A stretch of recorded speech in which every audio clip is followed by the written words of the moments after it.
On est aujourd'hui le dimanche 27 Sivan, on est le 14 juin et le cours sera pour la bénédiction et réussite dans tous les domaines de Yehoshua ben Eliyahu ve Simcha, ainsi que pour la refoua shelema de Moshe Raphaël Nissim ben Kamra, ainsi que pour la refoua totale et définitive de Ariela Bat Chaya Jana Ovgenia. En tous les cas, donc jeudi dernier, on n'a donc pas pu faire notre cours de Paracha et on va le faire aujourd'hui parce que c'est un sujet qui est très très important et on ne peut pas ne pas le traiter. Alors on va rentrer dans le vif du sujet. Il se peut que ça soit peut-être aujourd'hui et demain, je ne sais pas, mais c'est un passage très important.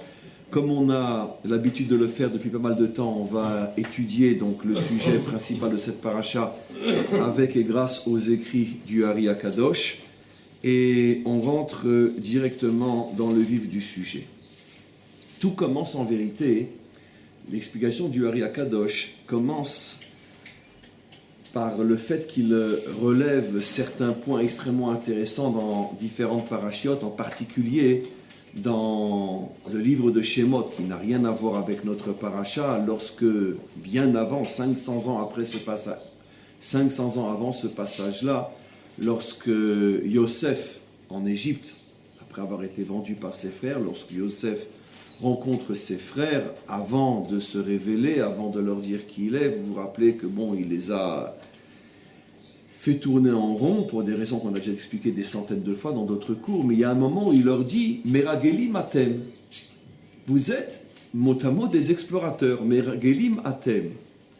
Et tout de suite, bien sûr, nos maîtres ouvrent les yeux agrandis 100 fois. Tiens, « Meragelim atem », c'est absolument incroyable.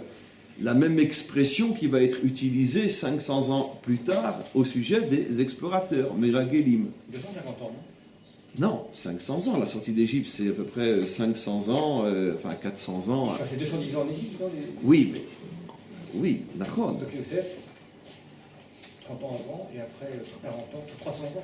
Oui, mais enfin plus ou moins 400, parce que les 400 ans commencent depuis la naissance de Yitzhak. Donc, pas 500 ans, ça c'est sûr, c'est vrai. Mais en tous les cas, plus ou moins 400 ans à quelques années près. Et donc il leur dit, vous êtes donc des explorateurs.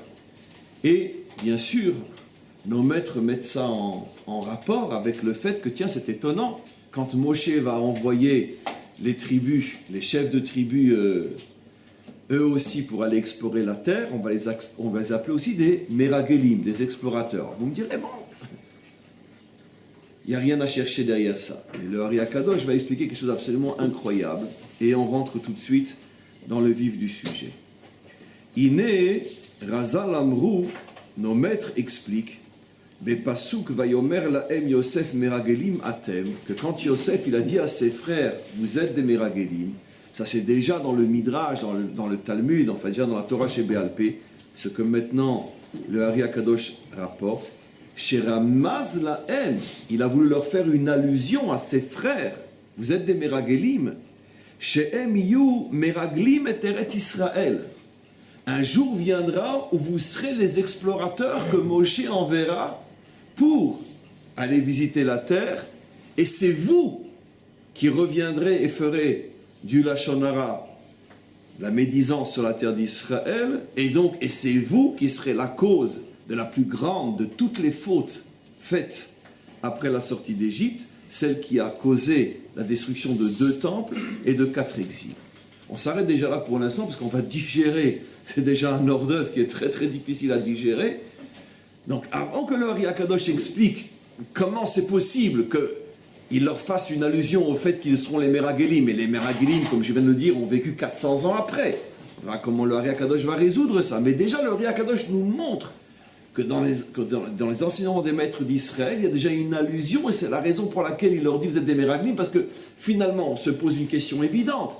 Bon, qu'il a tardé à leur révéler qui il est, qu'il voulait les sonder pour voir si véritablement ils ont fait teshuva, s'ils regrettent d'avoir vendu Yosef. On connaît toutes ces parachutes qu'on a déjà expliquées, pourquoi il ne s'est pas révélé tout de suite. Il voulait véritablement voir s'ils avaient pris conscience de la faute qu'ils avaient faite. Pourquoi? Parce que qu'est-ce qu'il s'est dit?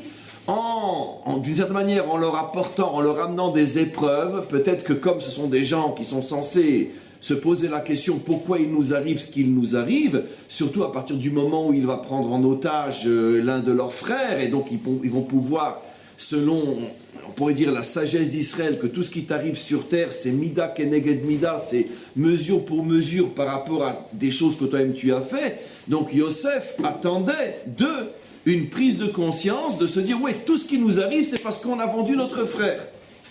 Donc, on peut comprendre l'attitude de Yosef par rapport à eux. Mais pourquoi les appeler Meragelim? Il aurait mille et une manières de les amener à avouer, à prendre conscience de leur faute, mais pourquoi les traiter d'explorateurs? Pourquoi? Il aurait pu les traiter de voleurs, il aurait pu les traiter d'assassins, il aurait pu, de toute façon, puisque de toute façon, il invente. Puisque de toute façon, quoi qu'il leur reproche, ils ne l'ont pas fait. Donc, puisque tu inventes, pourquoi Meragelim?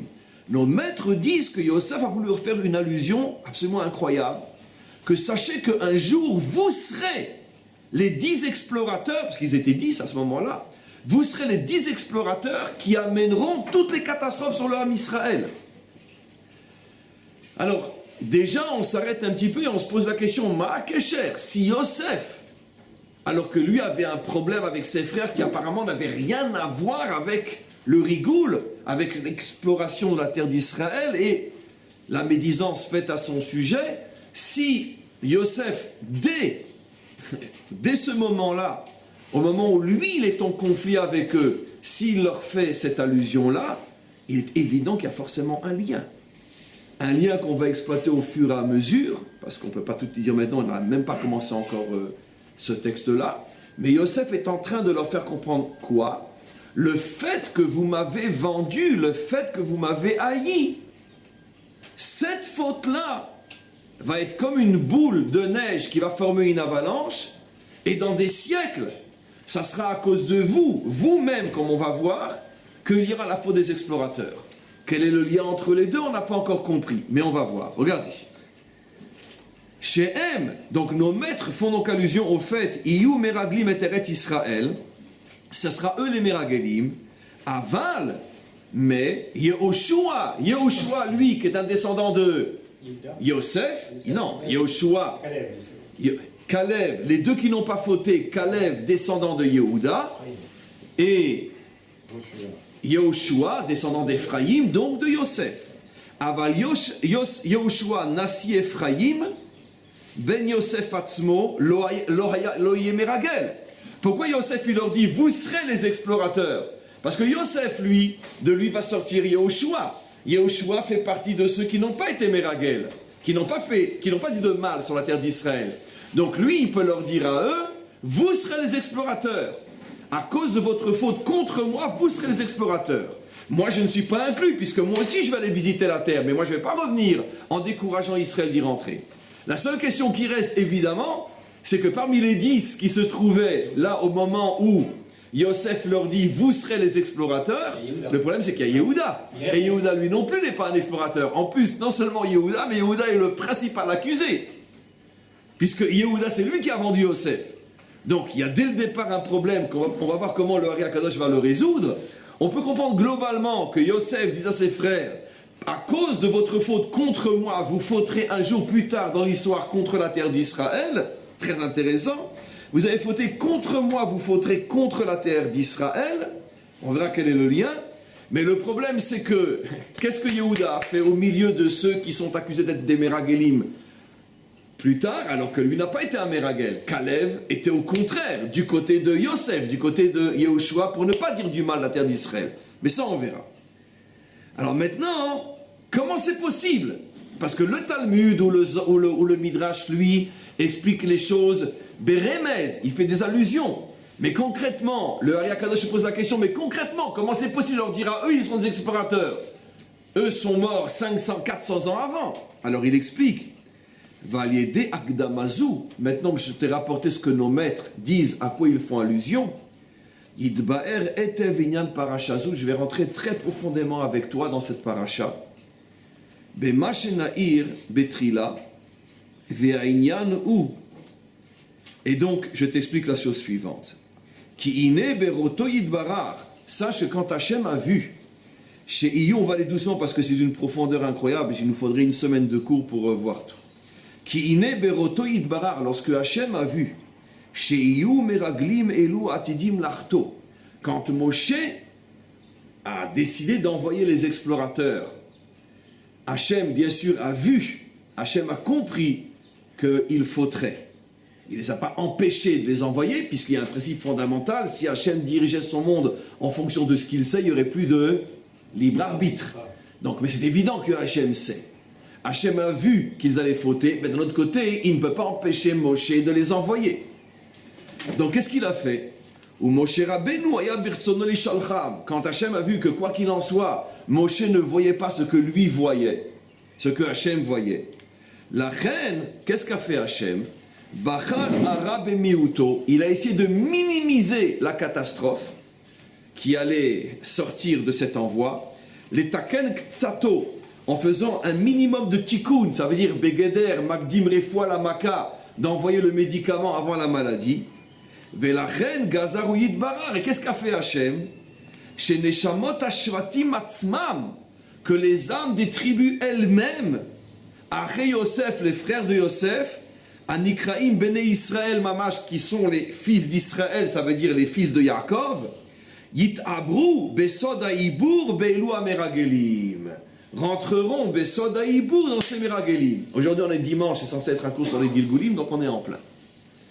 Qu'est-ce qui s'est passé? On a déjà étudié le dimanche, dans cette série de cours, déjà depuis de nombreux mois sur les Gilgulim, qu'une âme peut revenir de deux manières dans ce monde.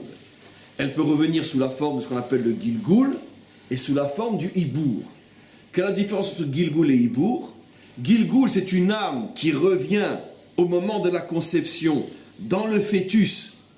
Elle revient parce qu'elle a déjà vécu, mais elle revient pour une autre séquence de vie, pour une autre vie, et elle sera dans cet homme-là, enfin dans cet enfant et dans cet homme, depuis la première seconde jusqu'au dernier jour de sa vie, puisque c'est encore une fois une âme qui rentre dans un corps. Et il y a ce qu'on appelle le hibour. Qu'est-ce que c'est le hibour? C'est que moi je suis né avec mon âme, mais à un moment dans ma vie, va se connecter à mon âme une autre âme qui va rentrer en moi et qui s'appelle hibour. Hibour qui veut dire mot à mot enceinte. C'est comme pourquoi on prend l'exemple de enceinte, comme une maman qui a un enfant en elle, il y a un être dans l'être.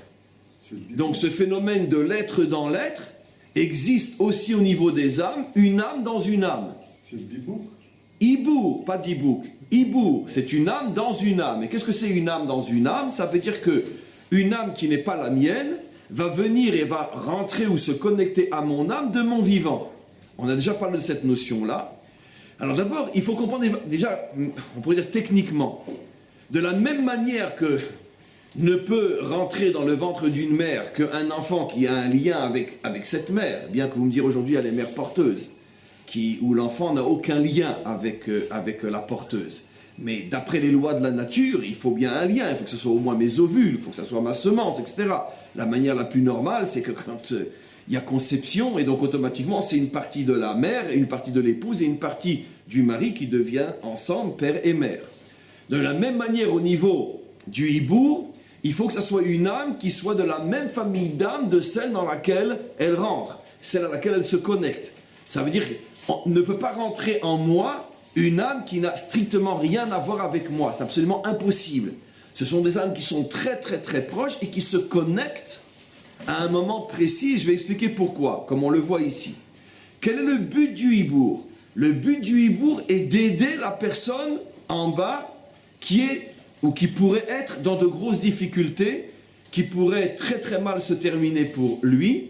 Et si cette personne a de grands mérites, alors il est possible qu'on lui connecte, qu'on la connecte, ou qu'on lui connecte une âme, ou qu'on la connecte à une âme qui va se superposer, qui va se brancher à la sienne, et ça va lui donner, on pourrait dire, non seulement de double force, puisqu'il y a non seulement les forces de son âme, de sa propre âme qui sont là pour l'aider, à plus forte raison, une âme nouvelle qui, elle, n'étant pas véritablement incarnée dans un corps, elle ne fait qu'en tant qu'âme se connecter à la mienne, mais elle n'est pas elle-même prisonnière à l'intérieur d'une enveloppe corporelle et physique, donc elle n'a pas de Yetzer Hara, elle ne subit pas les influences, les tentations de ce monde, puisqu'elle est, si j'ose dire, elle est pure, cette âme, en ce sens qu'elle, à la différence de la mienne, qui est déjà investie dans un corps, donc mon âme, d'une certaine manière, est sous l'influence de mon corps, d'où le combat entre le corps et l'âme, mais cette âme qui vient se connecter à la mienne est une âme qui est extrêmement pure, en ce sens qu'elle rentre dans ce monde uniquement en se connectant à mon âme, mais sans s'habiller elle-même dans un corps. Donc elle est extrêmement forte, cette âme-là. C'est très rare, ce n'est pas donné à tout le monde de mériter un hibour, mais généralement, quand on mérite un hibour, c'est encore une fois quelque chose de très très positif pour la personne qui reçoit le hibour. Ça peut l'aider encore une fois dans des situations de grandes épreuves, de grandes tentations, tout d'un coup de recevoir une force. Lui-même n'est pas évidemment, sauf si c'est quelqu'un comme le Hari Akadosh ou un très très grand sadique, il va sentir que tout d'un coup il y a une connexion spéciale. Mais des gens comme nous, on peut aussi, même des gens comme nous, bénéficier d'un hibour. Je peux vous donner un exemple très très très concret. Et le problème, c'est qu'on n'en est pas du tout conscient. On peut imaginer que quelqu'un comme nous soit tout d'un coup en face d'une grande épreuve, une grande tentation qui peut foutre en l'air toute notre vie, notre femme, notre famille, etc. Vous avez compris. Et puis tout d'un coup, on sent qu'on va craquer. Puis tout d'un coup, on sent une force qui nous prend. Puis hop, on arrive à s'enfuir juste avant que ce soit la catastrophe.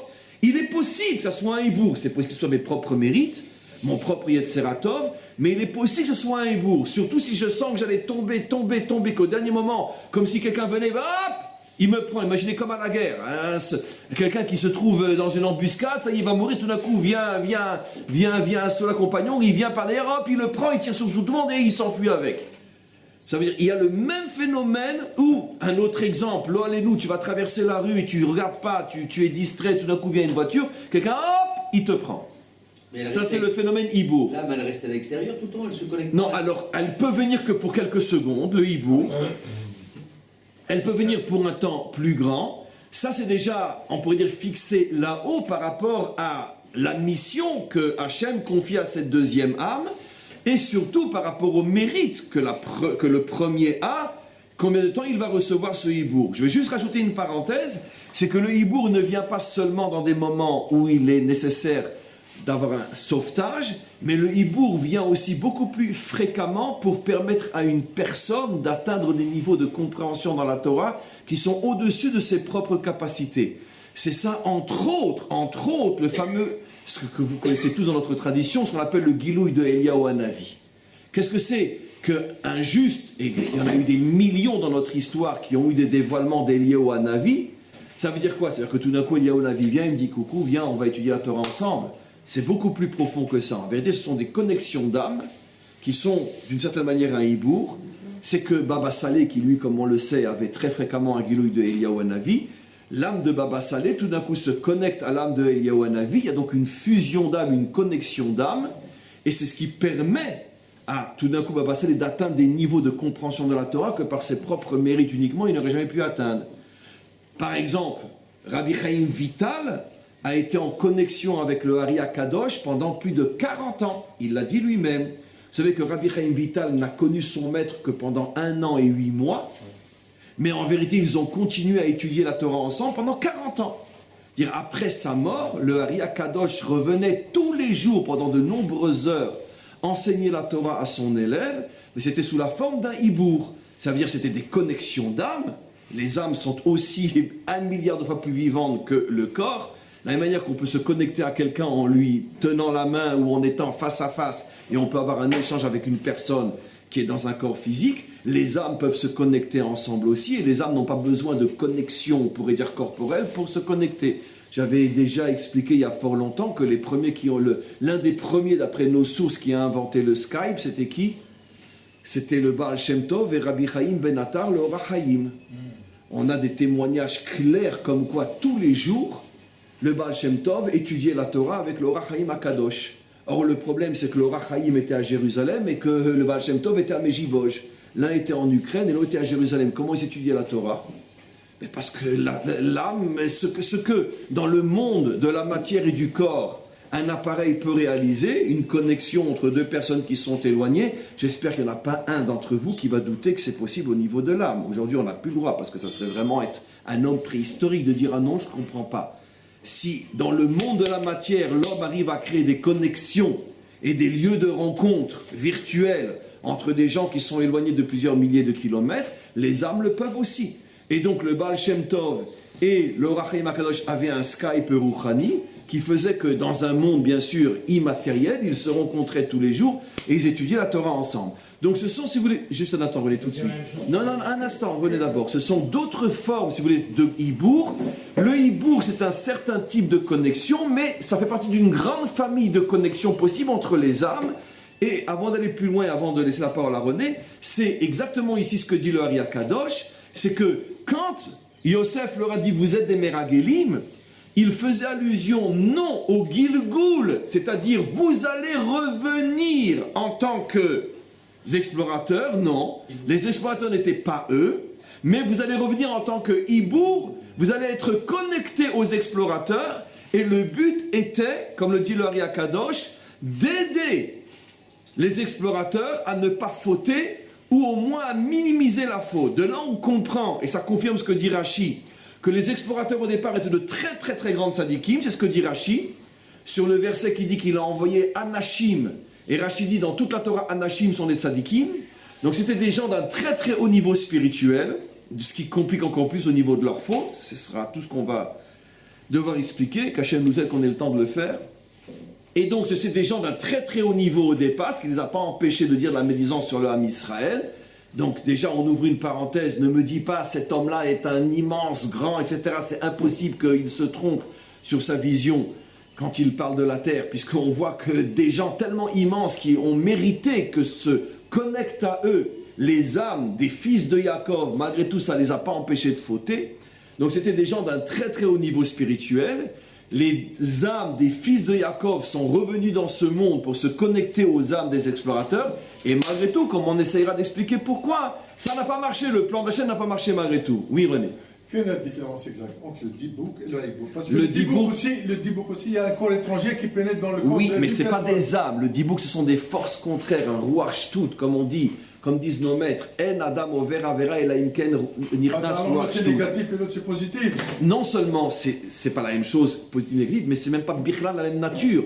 Le dibouk n'est pas une âme qui rentre en toi, c'est un vent de folie, c'est une force négative. Comme on sait que ce monde est rempli d'énergie et de force, c'est une force négative qui tout d'un coup se connecte à toi à cause de tes fautes et parce que tu n'es pas méritant et t'amène à faire des folies. Une sorte de, je dirais en français, une sorte de démon qui rentre en toi. C'est pas un démon bien sûr, c'est une force négative. Oui Olivier. Mais un autre exemple de on pourrait pas dire. Hibour. Ouais. C'est pas le, on pourrait dire le Yosef Karo et le Rama. J'ai encore une fois, la famille Hibour contient des millions de personnes. C'est un terme général et toutes les connexions d'âme possibles, tu peux faire entrer ça dans le Hibour. Alors pour l'exemple de Yosef, puisque les frères avaient rejeté en fait Yosef, la prophétie de Yosef, etc. Est-ce qu'on pourrait pas dire que les Meraglim aussi, ils n'étaient pas au niveau de la prophétie Justement, c'est ce qu'on va expliquer. Quel est le lien? On va expliquer quel est le lien, bien sûr. Mais pour l'instant, on met en place, tu veux, le mécanisme du cours, de comprendre que... Donc, évidemment qu'il y a un lien. Sinon, quel rapport? Mais on va l'expliquer. Donc, encore une fois, Hachem veut se servir des frères de Yosef ou des fils de Yaakov pour aider les explorateurs à ne pas fauter ou au moins minimiser la faute. Mais en vérité, ça ne marchera pas. Pourquoi? Parce que justement, dans la mesure où Yosef leur a déjà dit « Meragelim atem », donc comment Yosef peut leur dire « Meragelim atem » alors que le Ari Akadosh est en train d'expliquer qu'au contraire, ils sont venus pour sauver les Meragelim. Mais parce que Yosef avait vu plus loin qu'Hachem, si j'ose dire, c'est une manière de parler, bien sûr, vous avez compris. C'est-à-dire qu'en vérité, il n'y a pas de contradiction. C'est vrai que Hachem a envoyé ses 10 âmes pour sauver les explorateurs. Mais dans la mesure où ils avaient ces 10 âmes-là, 400 ans auparavant, vendu Yosef, et qu'il y a forcément, on n'a pas encore vu comment, mais un lien entre les deux, c'est ce qui a fait que finalement, le désir d'Hachem d'aider les explorateurs s'est avéré vain. Pourquoi? Parce que étant déjà eux-mêmes porteurs de la faute d'avoir vendu Yosef, automatiquement ils n'ont pas pu sauver eux-mêmes les explorateurs. Alors pourquoi il a envoyé ces âmes-là? Comment? Il fallait envoyer d'autres âmes qui étaient, elles, capables, qui n'avaient pas fauté, des âmes pures. Mais c'est Effectivement, j'ai pas de réponse pour l'instant. C'est une punition, donc c'est le Dibouk, c'est Non. le Laïbour. Oh, top, c'est un dibou. Donc, je reviens sur votre question. Donc, il faut comprendre que Hachem n'intervient pas dans le libre arbitre. Ça veut dire que c'est ça ce qui est très difficile à comprendre. Le plan d'Hachem et le libre arbitre. Mais comment c'est possible? Allez, contrecarrer le plan d'Hachem. Il faut comprendre que les âmes des frères de Yosef, les âmes des enfants de Yaakov sont des âmes immenses. C'est les plus grandes de toutes les âmes d'Israël, puisque ce sont les fondateurs du peuple juif. Il faut comprendre que même si elles ont fait une faute, ça reste des âmes immenses. David aussi a fauté. Moshe aussi a fauté en frappant le rocher. Ça reste des âmes immenses, immenses. Il faut qu'on sorte un petit peu de cette vision chrétienne ou je ne sais quoi, que si quelqu'un faute, ça y est, il est sale, il est souillé, etc. Un homme peut fauter même s'il est immense et il peut rester immense même après la faute. La faute, encore une fois, d'ailleurs on ne devrait même plus dire la faute, c'est une traduction qui est non juive. On devrait plutôt parler d'erreur, de dérapage. La faute fait partie, on pourrait dire, de l'essence même de l'humain. La faute fait partie de l'essence même de l'âme. À partir du moment où je suis un être créé, je suis un être fauteur. Et nous ne sortirons jamais de la faute, car le seul qui peut être sans faute, c'est Dieu. Donc il ne faut pas voir la faute comme un drame, il ne faut pas voir la faute, ça on pourrait dire, peut-être l'un des secrets les plus extraordinaires du judaïsme, c'est que le judaïsme n'a pas peur de la faute, parce qu'il comprend que la faute fait partie des mécanismes intrinsèques de la créature. Puis Adam. Comment parce que je suis homme, je faute. Et si je pouvais imaginer que je ne faute pas, je ne serais plus un homme.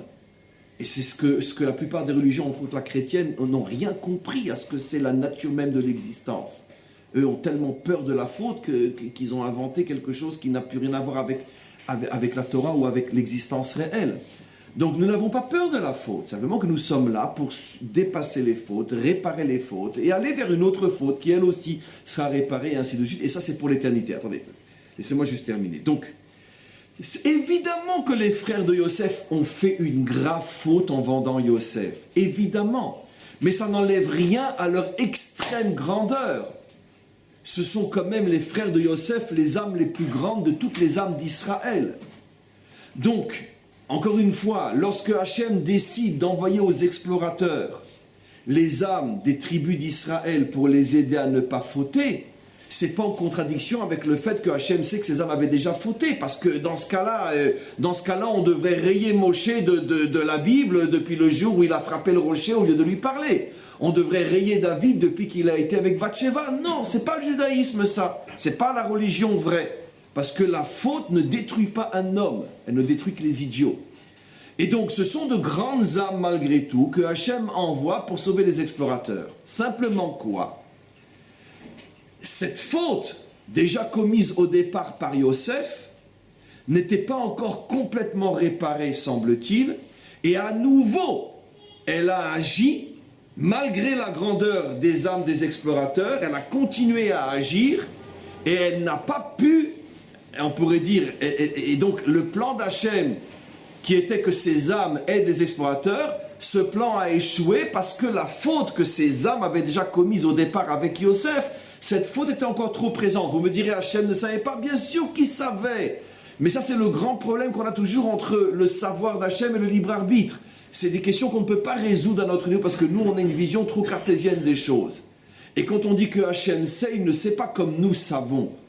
Donc, il y a un moment où il faut s'arrêter de poser des questions parce qu'on rentre dans des domaines qui, de toute façon, ne sont plus pour nous. De la même manière qu'on ne peut pas expliquer à un enfant de crèche les lois de la relativité, E égale mc carré. C'est impossible. Il y a tout un ta'alir, tout un processus de l'intelligence qui doit d'abord être parcouru jusqu'à ce que le cerveau de cet enfant puisse appréhender des lois pareilles. De la même manière, nous, aujourd'hui, notre cerveau ne nous permet pas de pouvoir appréhender jusqu'au bout toutes les questions et avec toutes les réponses nécessaires. Mais quoi qu'il en soit, encore une fois, l'intention d'Hachem était juste. ces âmes sont de très grandes âmes, et donc si je les mets dans les explorateurs, ça va peut-être aider les explorateurs à s'en sortir. Mais d'un autre côté, l'homme a le libre arbitre, quels que soient les plans d'Hachem, et dans la mesure où ces âmes étaient malgré tout entachées de la vente de Yosef, elles n'ont pas pu aider les explorateurs. Encore une fois, l'essentiel du coup n'a même pas commencé encore. Quel est le lien entre Yosef et les explorateurs? Mais ça, on verra. Oui. En toute logique, les descendants de Binyamin auraient dû ne pas fauter. Bravo. Et donc, c'est une autre question qu'on rajoute à la première. Comment se fait-il que Yehuda n'est pas un explorateur? Et comment se fait-il que Benjamin, qui n'était pas du tout là, puisqu'il était le frère de Yosef, et il n'a pas vendu son frère, pourquoi lui a fauté? Donc, il y a d'énormes questions sur ce passage, mais on avance doucement. Donc, on continue. Alors, et donc, Yitabru Besod Haïbour, ces âmes, donc, sont venues Besod Haïbour, Be'elu Meragelim, dans les explorateurs. Afin qu'elle les aide. Velo yichatu legamre, pour minimiser la faute. Veim kolze, et malgré tout, lo ilahem, ça n'a pas marché. Hachem le savait, mais il a tenté quand même pour expérimenter une fois de plus le libre arbitre de l'homme. Mais ça n'a pas marché. Donc, il semblerait, mes amis, on avance à tâtons, quelque chose d'absolument incroyable. C'est que finalement, le fait que les frères avaient vendu Yosef a fait que les Méragelim n'ont pas pu être sauvés par ces âmes-là. Et donc la faute des Méragelim est la conséquence, là on le voit maintenant clairement, directe de la vente de Yosef. Vous comprenez?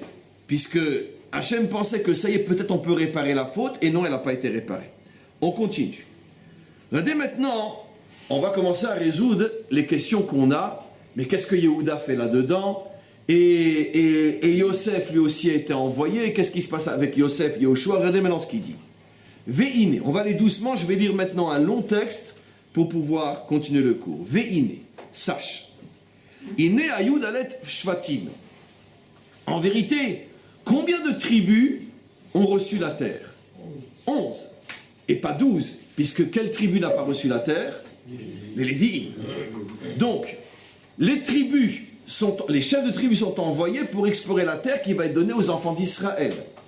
Donc c'est la raison pour laquelle on ne trouve pas parmi les tribus envoyées la tribu de Lévi, puisqu'elle n'a rien à aller explorer, puisqu'elle ne reçoit pas une part dans la terre d'Israël. Donc elle ne peut pas envoyer quelqu'un pour aller visiter une terre que de toute façon elle n'aura pas dans le sens d'héritage tel que les autres tribus. Alors qu'est-ce qu'il dit? Donc, puisqu'il y a au départ 11 tribus qui reçoivent la terre, c'est ces 11 tribus qui reviennent Be'ibour. Nitabru be'em be'yud alef ameraglim. Ces 11 tribus donc reviennent dans les 11 explorateurs. Mais le problème, c'est combien d'explorateurs il y a? 12. Il y en a 12. Mais il y a Ménaché. Alors on va voir ce qu'il va dire. Il va doucement pour mieux qu'on arrive à la réponse. Il y a forcément 11 tribus qui doivent revenir, puisque Lévi ne revient pas. Or, il y a 12 explorateurs. Comment qu'on va faire? Regardez ce qu'il dit. Aval, Shevet Lévi, comme on le sait, la tribu de Lévi, Shelo Ayalo Nachala Baaretz, qui n'aura pas de part dans la terre d'Israël, Lo Utzrar Lishloar Meragelim, elle n'a pas besoin d'envoyer des explorateurs. Donc on a 12 tribus, donc on a 11 et 11. Mais il y a 12 tribus. Aval, comme vous avez dit, Bim Komo, à la place de Lévi, on coupe une tribu en deux. Yosef va avoir 2 tribus. Nitralek Shifto Shel Yosef, les Shnaim, comme on le sait, la tribu de Yosef, c'est 2. Menaché et Ephraïm. Donc on retombe sur nos 12 tribus. On enlève Lévi, mais on en a 2 de Yosef. Oui, mais il y en a deux et demi qui vont rester sur la rive. On n'y est pas encore. Attendez, mon ami, on n'y est pas encore. On n'y est pas encore. Donc, pour l'instant, comment qu'on retrouve les 12 tribus? On coupe Yosef en 2 et on a Ephraïm et Ménaché. Ve'omnam, mais cependant, Be'meragel shel Ménaché. Maintenant, le problème, c'est que quelle tribu va rentrer dans Ménaché et Ephraïm? Les 2 sont des enfants de Yosef, mais il n'y a qu'un seul Yosef. Yosef ne peut pas se couper en 2. L'âme de Yosef ne peut pas se couper en 2. Il ne peut pas avoir une moitié d'âme de Yosef dans Ménaché et une moitié d'âme de Yosef dans Ephraïm. Pourquoi pas? Non, c'est pas possible, il ne peut pas se couper en 2. Il y a 600 000 âmes qui sont divisées. Non, mais là ce sont les tribus elles-mêmes, l'âme des tribus qui sont revenues. Regarde ce qu'il va dire. Qu'est-ce qu'il dit? Omnam, bemeragel shel Menaché, dans le Meragel de Menaché, nit aber nishmat Yosef, est revenu l'âme de Yosef entièrement. Donc Yosef s'est connecté à l'âme de Menaché et Ephraïm, un instant, Velachen ketiv lemate Yosef lemate Menaché. C'est pour ça que vous trouverez une anomalie dans le texte. C'est marqué pour toutes les tribus, d'accord? Les maté Benyamin, les maté Yehuda, et là, pour Menaché, c'est marqué les maté Yosef, les maté Menaché. C'est pas marqué pour Kalev, les maté Yehuda, les maté Kalev. C'est marqué tout simplement les maté Yehuda, Kalev. Et là, c'est marqué les maté Yosef, les maté Menaché. C'est pas marqué les maté Yissachar, les maté le Meragel. Pourquoi cette répétition? Pour nous faire comprendre que Yosef est rentré entièrement dans Menaché. Imeyot, chez Bechol Makom, Ephraim Kodem le Menaché. Or, on a un problème. Ephraim a déjà été placé par Yaakov devant Menaché. Comment se fait-il que l'âme de Yosef rentre dans Menaché, et si déjà elle aurait dû rentrer dans l'âme d'Ephraim? Veim kolze yachasol Yosef im Menaché. Donc, pourquoi Yosef va chez Menaché? Nishar Yehoshua, il va expliquer. Donc, Yehoshua est un Meragel, Chevet Ephraim, de la tribu d'Ephraim, Bli Ibour. Qui va rentrer en lui? Comment il va avoir un Ibour? Puisque Yosef est parti entièrement chez Menaché. Nishmat Shum Chevet, il ne trouve aucune tribu pour rentrer en lui. Velachen Nitiare Moshe, c'est la raison pour laquelle Moshe a eu peur. Pourquoi Moshe a prié sur Yehoshua? Parce que Moshe a vu, parce que qui mieux que Moshe voit transparent, il a vu que chaque tribu recevait un hibour, il a vu que Menaché recevait le hibour de Yosef, et il a vu que son Talmid, Yehoshua, se retrouve sans hibour. Et donc il se dit, si déjà avec le hibour ils vont fauter, alors lui qui n'a pas de hibour, il va partir dans le décor complètement. Qu'est-ce qui va se passer? Regardez ce qui va se passer. Velachen itiare Moshe le shalcho, pen yechate, il a eu peur qu'il faute. Az vaikra Moshe, c'est pour ça qu'il l'a appelé, il lui a changé son nom, il lui a mis un Yud à la place. Ça veut dire quoi? Vessa, je vais t'expliquer le secret. Qu'est-ce qui s'est passé au moment où il l'a appelé Yehoshua? Ki imshir alav, il a fait venir en lui Nishmat Lévi, l'âme de Lévi, l'âme du fondateur de sa propre tribu à Moshe, Lévi, Ben Yaakov, chez Loya Shum Meragel. Parce que comme il n'était pas prévu un explorateur pour Lévi, puisque Lévi n'a pas de part, donc l'âme de Lévi n'était pas censée descendre dans ce monde. Et quand Moshe a vu que Yehoshua allait se retrouver sans hibour, il a appelé l'âme de Lévi et il l'a connecté à Ephraïm. Ce qui veut dire que à Yehoshua de Ephraïm. C'est pour ça que Yeshua lui aussi avait un hibour, mais un hibour de Lévi. Je m'arrête, je fais le point. Suffit la technique. Regardez un petit peu, c'est absolument incroyable. Chaque tribu a eu en hibour l'une des tribus d'Israël. Chaque Meragel, chaque explorateur a eu en hibour une âme des tribus. Le chef de la tribu, l'explorateur représentant la tribu de Issachar a eu le hibour de Issachar. L'explorateur représentant la tribu de Zévouloun a eu le hibour de Zévouloun, fils de Yaakov, etc. Maintenant, Menaché, représentant une partie de la tribu de Yosef, a eu comme hibour tout Yosef. Donc il reste un problème. Ephraïm, qui représente l'autre partie, qu'est-ce qu'il va avoir? Moshe s'est dit, puisque de toute façon Lévi, l'âme de Lévi, fils de Yaakov, n'a pas d'explorateur correspondant, puisque cette tribu n'aura pas d'explorateur, cette âme reste sans possibilité de descendre, automatiquement je vais la connecter à Yehoshua. Ce qui veut dire que Yehoshua lui aussi avait un hibour en lui, mais le hibour de Lévi. Maintenant mes amis, il reste à comprendre Benyamin, il reste à comprendre Yehuda, mais déjà faisons le point. Il y a ici une question bombe atomique, 3e guerre mondiale. Il y a encore, pire encore que Gog et Magog. Menaché, il fait partie des explorateurs qui ont fauté. Or lui, il a en lui le hibour de Yosef, qui lui au contraire a été vendu par ses frères.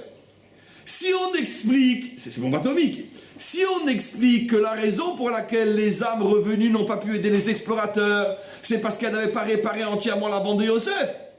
Mais Yosef lui-même est la victime de la vente. Il est lui-même celui qui a subi la faute des frères. Comment, en revenant en tant que hibour de Ménaché, pourquoi n'a-t-il pas aidé Ménaché à ne pas fauter? Donc Ménaché n'aurait pas dû fauter, donc ça va encore plus loin dans la question. Non seulement Benjamin n'aurait pas dû fauter, parce que lui de toute façon il n'a pas participé à la faute, non seulement Ménaché n'aurait pas dû fauter, parce que lui il a reçu le hibour de Yosef, et enfin Yehuda qui lui est le plus grand fauteur, comment se fait-il que lui il n'a pas fauté? C'est son petit coup, justement.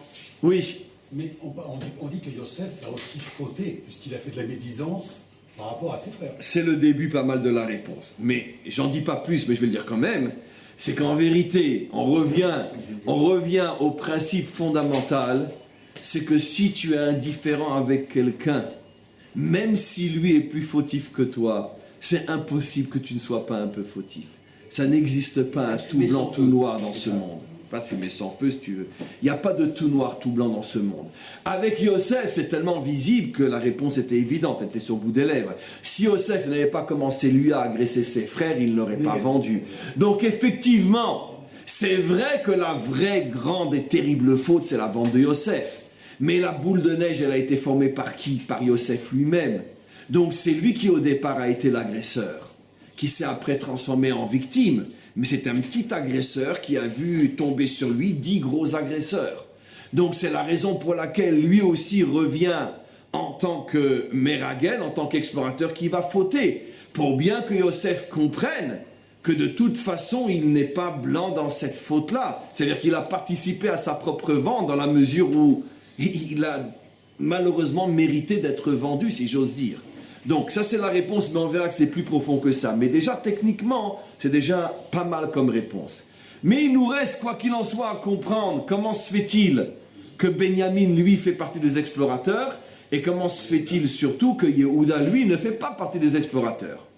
Donc maintenant, mes amis, on va s'arrêter avant d'aller plus loin, parce qu'il va falloir après arriver au secret du hibour de Yehuda. Oui.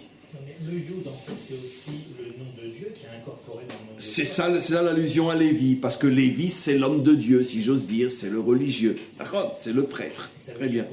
C'est pour ça que le Yud fait allusion à la première lettre du nom divin, c'est 100% juste, exactement. Quel rapport entre Lévi et le Yud qui a été rajouté? Parce que Yud fait allusion à la première lettre du nom divin, et plus encore à la partie la plus spirituelle des 4 lettres du nom divin, ce qui est Lévi. Et la preuve à ce que tu dis, c'est que vous remarquerez que quand toutes les tribus sont nées, les 12 tribus sont nées, les 11 tribus sur 12, sauf Lévi bien sûr, ont été appelées par les mères. Comme il est dit, Vatikra et Shemo, elle nomma son nom, Vatikra c'est un féminin. Or pour la naissance de Lévi, c'est marqué Vaikra au masculin, il appela son nom, Lévi. Tiens, tout d'un coup c'est plus les mères qui nomment les enfants. Deuxième question, si c'est Yaakov le il nomma, pourquoi c'est pas dit carrément Ve'Yaakov kara et Shemo Lévi? Nos maîtres disent non, Lévi il a été nommé par Hachem lui-même. Mais pourquoi Yoshua c'est lui qui a le nom divin et pas les autres? Comment? Pourquoi c'est lui qui a le nom divin et pas les autres?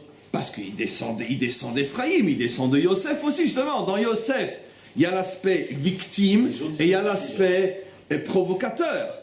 Donc, pour réparer le fait qu'il était un provocateur lui aussi, une partie de Yosef est revenue en tant que Ménaché, en tant que fauteur. Mais, malgré tout, Ephraïm, représentant Yosef, représente la partie de Yosef qui n'a pas fauté, qui est victime de la faute. Et c'est pour ça qu'il ne sera pas explorateur.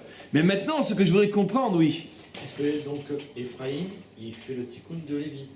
Oui, alors justement, on va essayer de comprendre quel est maintenant le lien entre Lévi et Ephraïm, puisque maintenant le Ari Akadosh dit clairement, je répète ce qu'il dit, que Moshe avait peur que Ephraïm, que même Yeshua était censé fauter. Même lui était censé fauter. C'est pour ça que devant cette possibilité, face à cette possibilité, Moshe a pris peur, il a dit je ne peux pas le laisser partir sans rien. Si déjà les autres qui ont un hibour vont fauter, lui qui n'a pas de hibour, il va s'écraser. Pourquoi Moshe il savait qu'ils allaient fauter? Bien sûr, il le savait, ce que l'Ari Kadosh dit. Pourquoi il les a envoyés? Libre arbitre. Au début, vous avez dit Et donc, comment? Au début, vous avez dit qu'il n'avait pas vu ce que tu avais vu. Tu poses la même question que René. Vous en sortirez jamais, mes amis. Vous n'êtes pas capable de jongler sur la sagesse, de jongler avec la sagesse d'Israël. La sagesse d'Israël est un subtil mélange des paradoxes, d'une chose et son contraire. J'ai déjà répondu à cette question. Ce n'est pas parce que quelqu'un faute qu'il n'est pas non plus immense et qu'il n'a pas la possibilité à chaque instant jusqu'à la faute de ne pas fauter. Parce que le libre arbitre n'est pas conditionné. Quand je dis que Moshe savait, c'est pas Moshe savait qu'ils allaient fauter sûr. Moshe savait qu'il pourrait y avoir un grave problème. Maintenant, quelle va être la décision finale? Il n'y a que eux qui vont la prendre. Je donne un exemple simple, d'accord? Toute personne qui monte une affaire sait qu'il risque de faire faillite. Mais il est plein d'espoir qu'il ne le fera pas, c'est pour ça qu'il monte une affaire. Et tout soldat qui part à la guerre sait qu'il y a un danger potentiel. Mais il est sûr et certain que, bon, Hachem, tout se passera bien. Et ainsi de suite. Tout projet dans l'existence, c'est toujours faire le choix d'un risque. Moshe savait qu'il y avait un risque énorme de faute et de chute. Mais ça ne veut pas dire qu'il était sûr et certain qu'ils allaient fauter. Mais s'il était sûr et certain qu'il y avait un risque de faute pour des explorateurs qui avaient un hibour, à plus forte raison qu'il était sûr et certain qu'il y avait un super risque de faute pour son élève Yoshua qui lui n'avait pas de hibour. Et c'est pour ça donc que pour l'aider, pour l'aider, il l'a connecté à l'âme de Lévi. Et effectivement, c'est ce qui a sauvé Yoshua. Donc on comprend du Ari Akadosh que Yoshua a été sauvé parce que justement il était connecté à la tribu de Lévi. Alors maintenant, ça pose bien sûr un problème énorme aussi. On va plus s'en sortir, on va devenir dingue. Lévi faisait partie de ceux qui ont vendu Yosef, oui ou non? Oui. Ben oui. Donc on ne s'en sort plus, les amis. Lévi fait partie de ceux qui ont vendu Yosef et il aide Yoshua à ne pas fauter. Yosef n'a pas vendu Yosef et il est dans Ménaché et il faute. Benjamin n'était pas du tout là-bas, il faute aussi. Yehuda était le super fauteur et il ne faute pas. C'est-à-dire que, je comprends qu'on ne comprend rien. Vous imaginez dans quoi on est rentré? Lévi aurait dû être Comment? Ménaché. Comment? Ils auraient dû mettre Lévi et Ménaché et Yosef du côté de... Oui, mais normalement, on voit comment. Lévi, alors.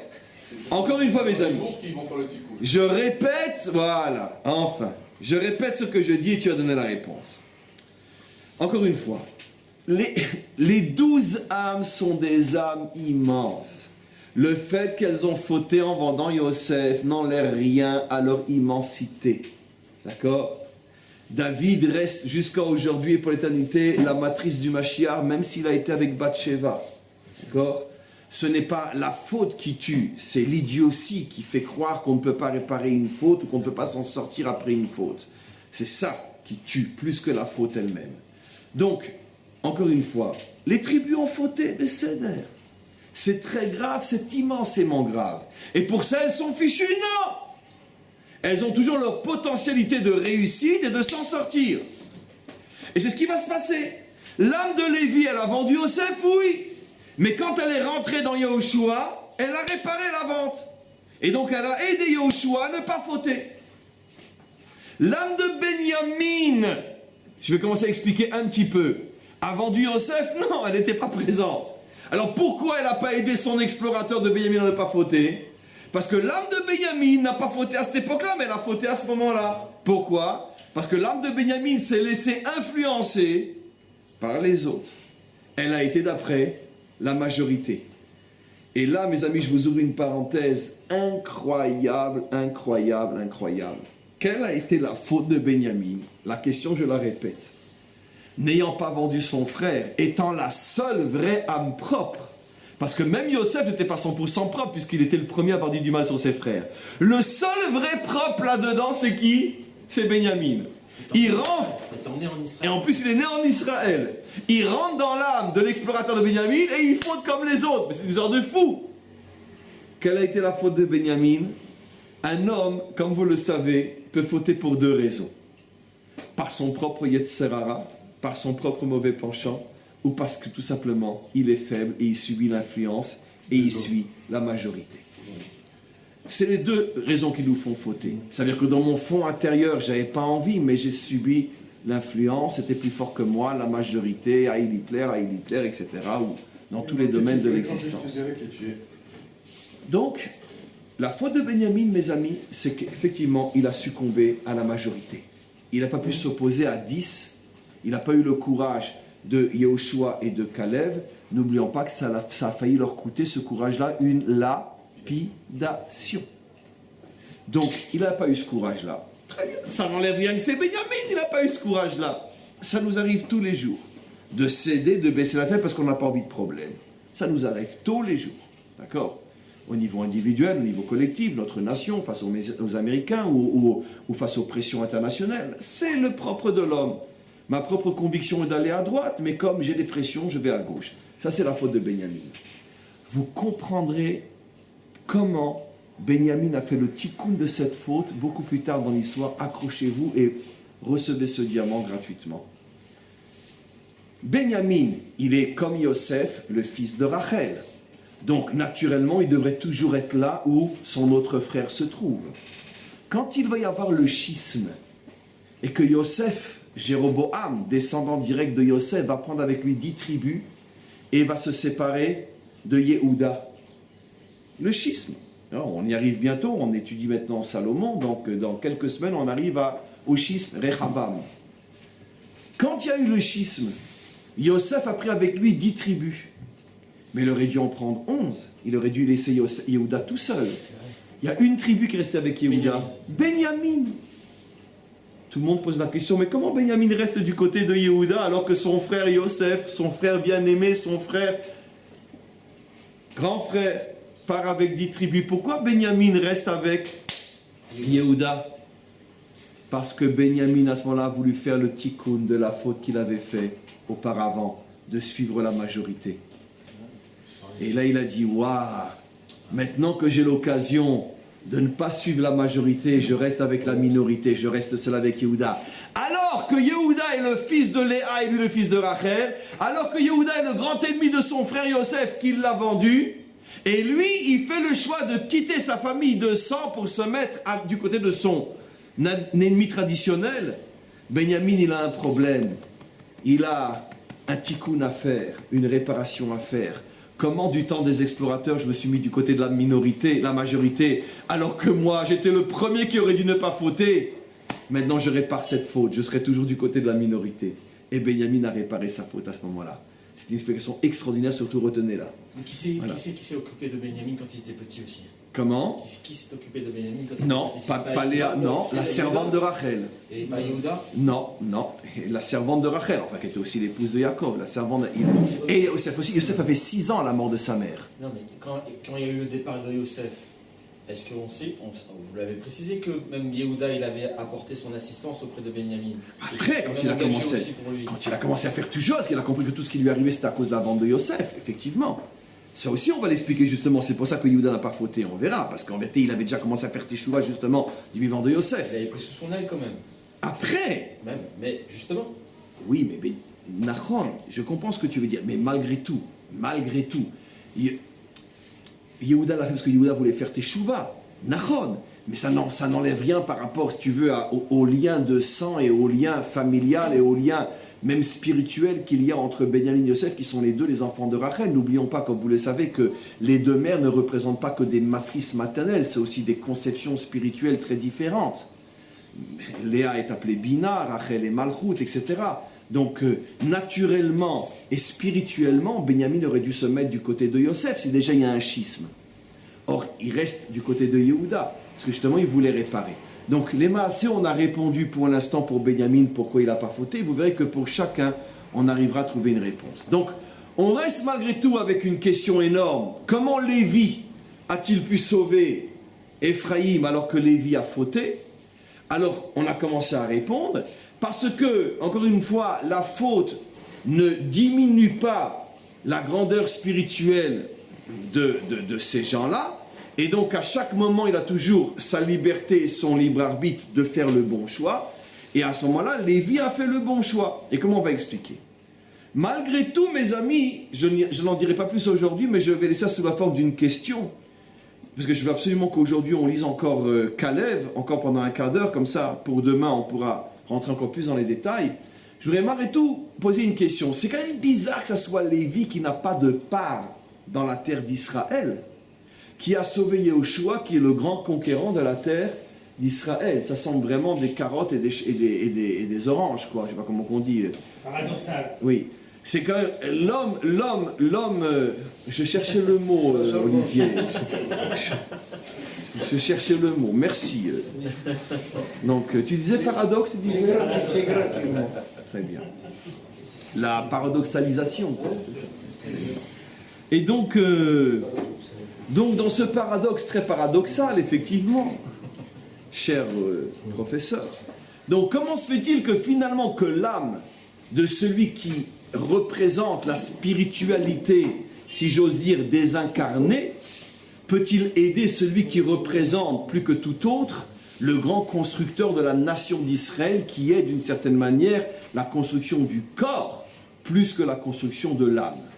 D'ailleurs, n'oublions pas, car on en reparlera demain, que bien sûr de Yosef, Ephraïm, Yeshua va sortir le célèbre Mashiach Ben Yosef, qui est Ben Ephraïm et non Ben Ménaché. Le Mashiach Ben Yosef, le grand reconstruction de la nation d'Israël, sort du corps de la nation d'Israël, sort d'Ephraïm, donc de Yehoshua, et non de Ménaché. Donc, comment se fait-il que l'extrême spiritualité se connecte ici à l'extrême matérialité? Bon, vous devinez la réponse, bien sûr, dans la question, il y a déjà la réponse. Mais, avant d'aller plus loin, je veux encore poser une autre question à laquelle on répondra demain, au sujet de cette connexion paradoxale entre Lévi et Yehoshua. C'est que, je vous pose une question, comment se fait-il finalement que la Torah ait prévu une tribu qui n'est pas de part dans la terre d'Israël? Ça ne fait pas juif. Et de s'occuper du temple. Alléluia, Alléluia, Alléluia, Alléluia. C'est une réponse du dimanche matin, ça? Oui, je crois. Très bien. Donc, ça fait très mal. Moi, quand j'entends ce genre de réponse, je sors mon revolver, comme disait l'autre. Et donc, comment? La serre des tribus, il faut qu'il y en ait une qui sorte. Oui, mais ça reste quand même bizarre, cette histoire d'une tribu qui est complètement déconnectée. En vérité, mes amis, peut-être que c'est lié à la faute de la vente de Yosef, qui est elle-même liée à la faute des explorateurs, ou la faute des explorateurs liée à la faute de Yosef, quand on aura tout compris.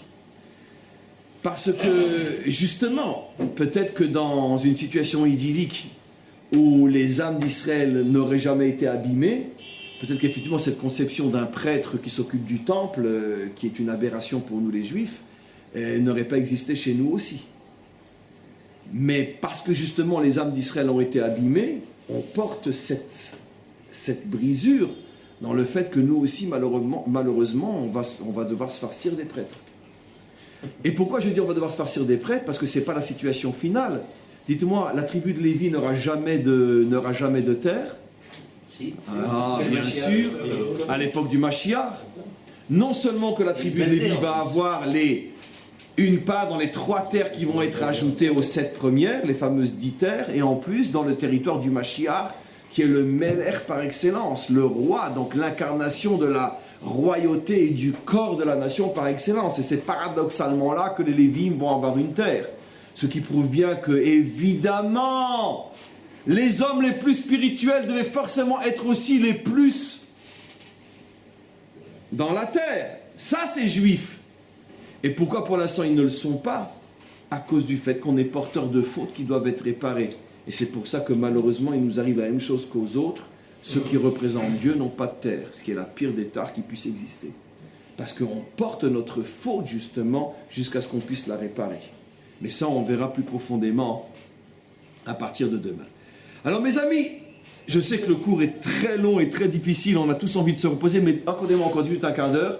Je vais vous révéler maintenant le secret, le Ari Akadosh va révéler le secret de Kalev. Pourquoi lui, venant de Yehuda, qui est le vendeur de Yosef, lui ne faute pas? Comment c'est possible?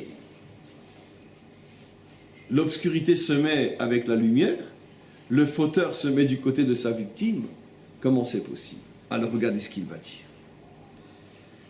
Il va nous révéler un secret absolument incroyable. Il l'explique en long, en large et dans ces textes-là merveilleux, mais moi j'ai pris seulement un résumé du résumé, Et le reste, en connaissant les autres textes, je vous l'expliquerai oralement. Ah non, il y a encore un autre texte qu'on devra voir aussi, mais ce sera demain. Il dit « Ukvar nidba'er » Je t'ai déjà expliqué le secret de l'âme de Kalev. « Inyan Gilgul Kalev ben Yefune » Le Gilgul de Kalev, pas le Hibour.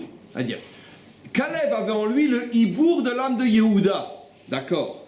Mais l'âme de Kalev elle-même, c'est un Gilgul de qui? Car c'est évident que ce n'est pas la première fois que cette âme venait sur terre. Il n'y a pas d'âme nouvelle depuis la faute de Adam Arishon. Cette âme-là avait déjà vécu avant de revenir dans le corps de Kalev. Le Hibour était Yehuda, mais l'âme elle-même c'était qui? Regardez ce qu'il dit. Là vous allez disjoncter, mais c'est pas grave. Moi aussi, quand je l'ai lu pour la première fois, je me suis demandé si je rêvais ou pas. Mais Parshat Chayesara, je t'ai révélé dans Parshat Chayesara d'où vient l'âme de Kalev ben Yefune. Mais Pasuk Ba Baruch Hashem, je te l'ai expliqué sur le verset Ba Baruch Hashem, viens béni d'Hashem, lorsque Lavan se retrouve en présence de Elazar, Eliezer, le serviteur cananéen d'Abraham, et il lui dit rentre, rentre, toi qui es béni par Hachem, rentre dans ma maison. Là-bas, je t'ai expliqué quoi? Sheu Gilgul Eliezer Eved Abraham, que Kalev ben Yefune, le prince de la tribu de Yehuda, et le Gilgul de Eved, de Eliezer, Eved Abraham, Eliezer, on peut rajouter fils de Nimrod, cananéen, qui était le grand serviteur cananéen d'Abraham. Cette âme-là a eu un tikkun au moment où Lavan lui dit rentre, maintenant tu es béni. Et il lui dit Shenikra Barour, quand cette âme-là a été appelée par Lavan Barour, Veyatsa Miklal Arour, elle est sortie de sa malédiction, Arour Knaan, Knaan est maudit. Et après, Chazra Begilgul Kalev Ben Yefune. Rappelons-nous. Alors, il était une fois l'histoire de nos ancêtres, les personnages bibliques. Après le déluge, comme on le sait, Noach, qui a 3 enfants, Ham, Yafet et Shem, sort de l'arche. Il boit, il se saoule. Plusieurs milliards de cours pour expliquer ce que signifie cette beuverie tout à fait inattendue et inacceptable à un moment pareil, mais ce n'est pas le sujet. Pendant qu'il est saoul, à ce moment-là,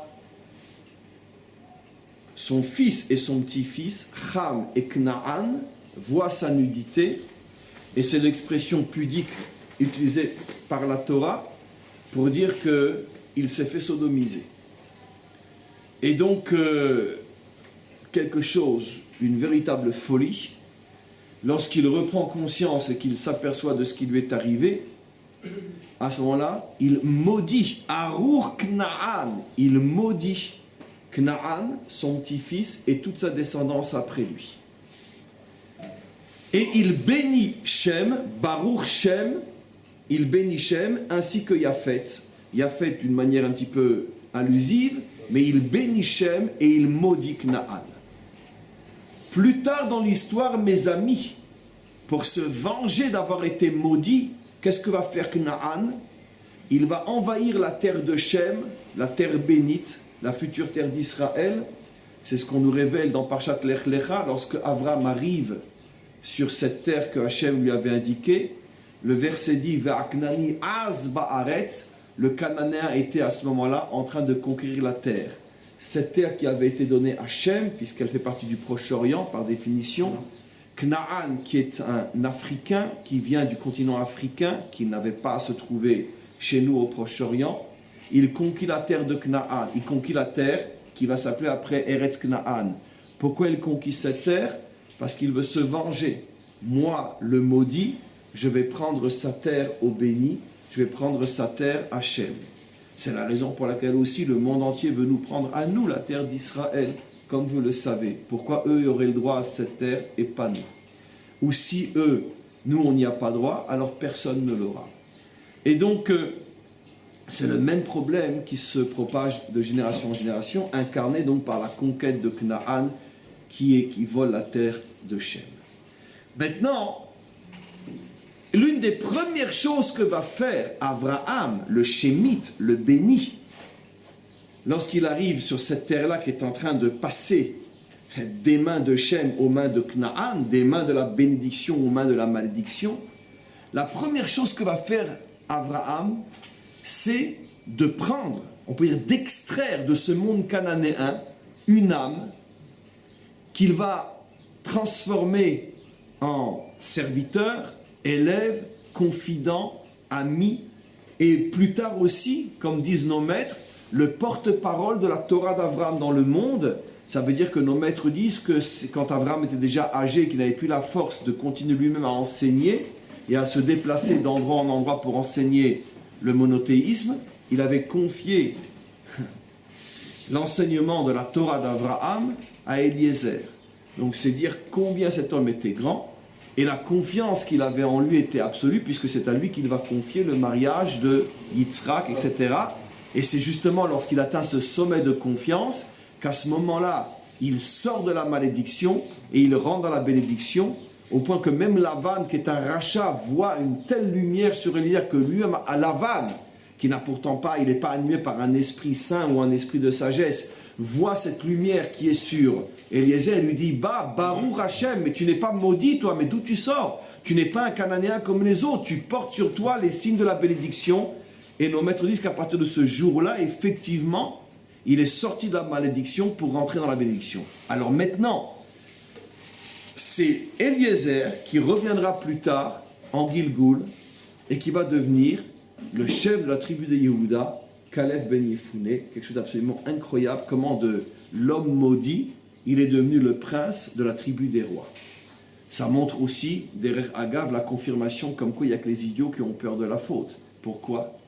Une malédiction venant d'une sodomisation d'un fils qui sodomise son père, et par la voie de la purification des âmes et de la récupération de la tchouva, ça va devenir un prince d'Israël et finalement le prince de la tribu de Yehuda. C'est bien la preuve comme quoi il ne faut pas avoir peur des pires situations. L'homme qui veut réparer peut tout réparer.